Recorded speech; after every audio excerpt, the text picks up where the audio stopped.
let's talk about placement of your student in relation to your instruction in the classroom. So, regardless of what technology your student is using, the point is that you want to make sure that they hear. And part of that hearing, as we've already discussed, is separating out the voice of instruction from the background noise and creating a gap. As the student moves further away from you, if they're further away from the sound source, there is decay in the sound. So this gap comes down here and it gets swallowed in the background noise. Another part of maintaining this, aside from technology, therefore, is placement. So let's talk about good places and considerations to take into thinking for placing a child in a classroom. Suppose this is your classroom and your door is here and your front of your classroom is here and you have windows and a radiator over here. So a lot of people think that you take the student with hearing loss and you put them front and center. And while that is a great place for them to be in relation to you, within 6 feet or so, it doesn't give them access to everything that is behind them, like their peers. So as you're talking and a peer raises their hand and asks a question or adds some commentary, then the student with hearing loss has no idea where that is coming from and probably can't hear it. So instead of front and center, it's better to put them to one side or another. Now if they have one ear that has better hearing than the other, put them to the side so that their better hearing ear is towards the classroom. So if you put a student here, for example, then they have great sight lines to you for facial expression, body language, visuals, your mouth, and they have the least amount of sound decay.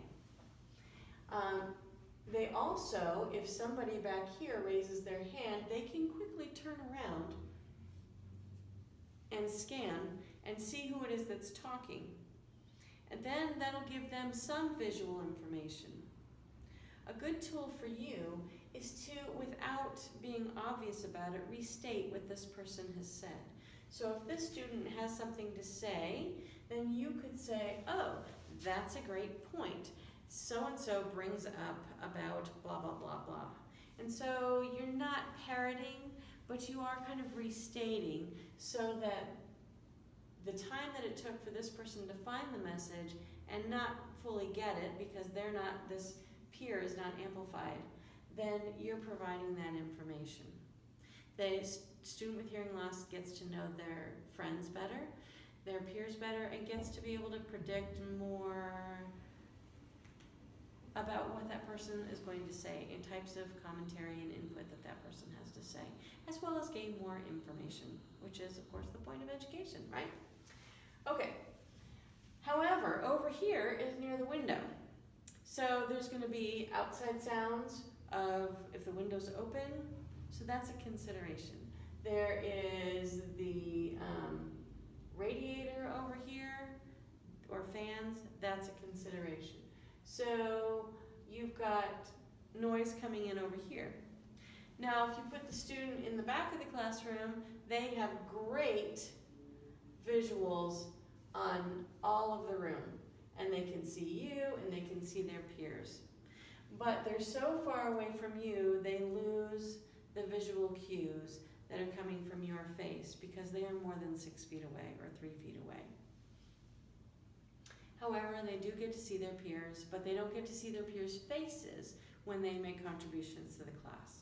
Also, if you notice, they're by the door, and the door is constantly opening and closing, probably more times than you are thinking that it is. And that makes sound that interrupts, which brings this gap down. So really, in this scenario, the best place for the student is going to be on this side. They're going to have great sight lines for you, They're going to have okay sight lines for the rest of the class. There is no fan over here, there's no window over here, there's no door over here. So that would be the place to put them. Sometimes you have to choose between a rock and a hard place. And so with the input of your student and your observation of them and their ability to focus, you're going to be able to determine where that is. Also, I will have some input, and their parents will have some input, and their previous teacher is going to have some input as to what kind of a spot in the room helped them. Other things. A lot of schools have cement hallways, cement floors. Those are really loud, as you have noticed yourself. So in your classroom, there are some simple things that you can do to help with some sound dampening. So chairs, for example, on a hard floor.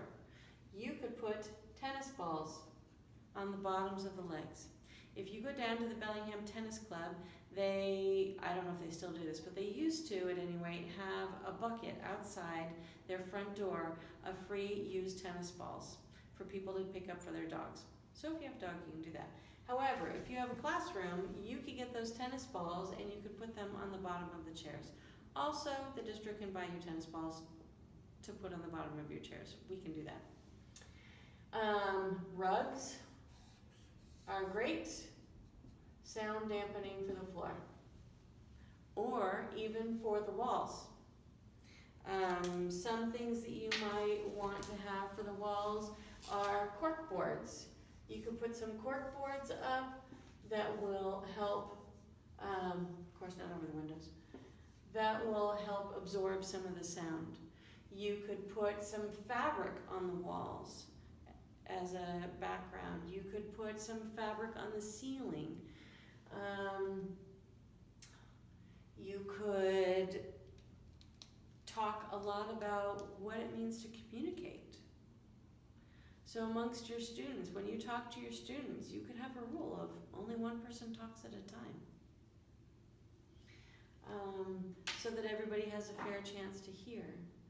Sometimes you get a student in a classroom who needs amplification for the whole room, and in the same classroom you have kids who are really sensitive to sound, and that's really hard. So you have to find a balance there so that everybody has access. You can keep your door closed instead of open. It's nice to have it open, it's nice to have the windows open, but if there's a lot of sound coming in, then it really, really has a profound impact on your student with hearing loss and their ability to access their education.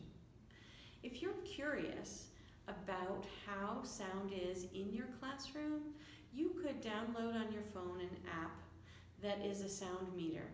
I have one, I think it's called Decibel X, and just put it on and figure out, look at what the decibel meter is in the quiet classroom.